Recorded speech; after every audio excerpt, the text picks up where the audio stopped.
இப்படி இருக்கும்போது இன்னொரு பிரச்சனையில் அவன் மாட்டிட்டு இந்த மாதிரி எனக்கு பணம் தேவையாக இருக்குது, எனக்கு என்ன பண்ணுறதுன்னே தெரியலை. நீ என்ன அடிக்கடி பணம் தேவையில்லை இல்லைன்னு சொல்லியிருக்க, எங்கள் அப்பா என்ன வச்சுட்டா இருக்காரு, எங்கள் அப்பா நேர்மையாக சம்பாரிச்சவர், அப்போ நீ கொடு, நானும் கொடுத்துட்டா சாப்பிட்றது எப்படி சாப்பிட முடியும், எல்லாரும் சாப்பிடணுமா இல்லையா அப்படின்னு அவள் கேட்குறா. அப்போ இதுதான் பிரச்சனைன்னு ஏதோ ஒரு பிரச்சனை சொல்கிறான். தங்கச்சி கல்யாணம், அதுக்கு காசு வேணும், நான் ஒரே ஆம்பளை பையன், நான் தான் சம்பாதிக்கிறேன், எல்லாமே உண்மைதான். திரும்ப அவங்க அப்பா என்ன பண்ணுறாரு, மா வீடு போனால் போகுதுமா, இதை நம்ம வித்துடலாம். அது எவ்வளோ பெரிய வீடுன்னு பாருங்கள். அதை ஒட்டுமொத்த விலையே விற்கும்போது 1,00,000 சில்லறை தான் வருது. அடகு வைக்கிறதோட கூட தான், அதை விட கொஞ்சம் தான் வருது. அதை அவங்களுக்கு கொடுத்துட்றாரு. அதில் ஏதோ கொஞ்சம் மிச்சம் வந்திருக்கும் போல இருக்குது. அதை போய் ஒரு டிவி வாங்கிட்டு வந்து வீட்டில் வச்சு, மாமா நீங்கள் டிவி பாருங்கள், மாமி நீங்கள் பாருங்கள் எல்லாம் சொல்லிவிட்டு 10,000 ரூபாய்க்கு டிவி வாங்கிட்டு வந்து வச்சிடறான்.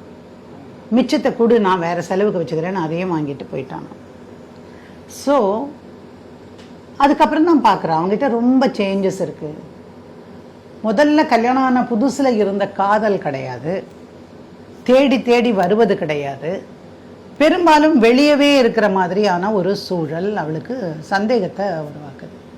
ஒரு நாள் யாரோ சினிமா தியேட்டரில் பார்த்துருக்காங்க, அந்த பையன் வேறு ஒரு பெண்ணோட உட்காந்து படம் பார்த்துட்டு வந்திருக்கிறான்.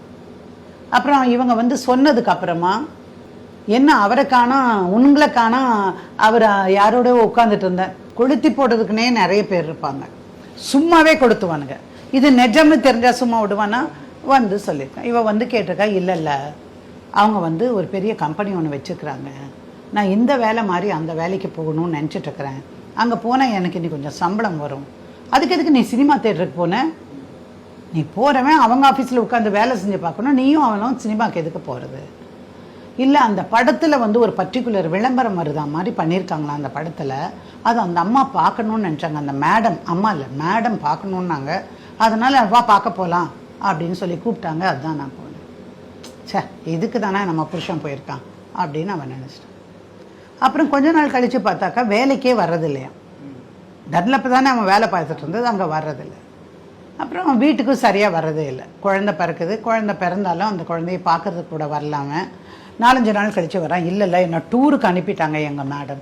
என்ன மேடம் மேடம்கிட்டே இருக்கிற, நாங்கள் ஜாயின் பண்ணிட்டோம், உனக்கு தெரியுமா, என்கிட்ட சொன்னியா, நீ எங்கள் அப்பாட்ட சொன்னியா, அந்த கம்பெனி நல்ல கம்பெனியான்னு விசாரிச்சிருப்பார்ல எங்கள் அப்பா, ஏய் உங்கள் அப்பா காலமெல்லாம் முடிஞ்சு போச்சுடி, இது எனக்கு தெரியாதா என்னன்னு,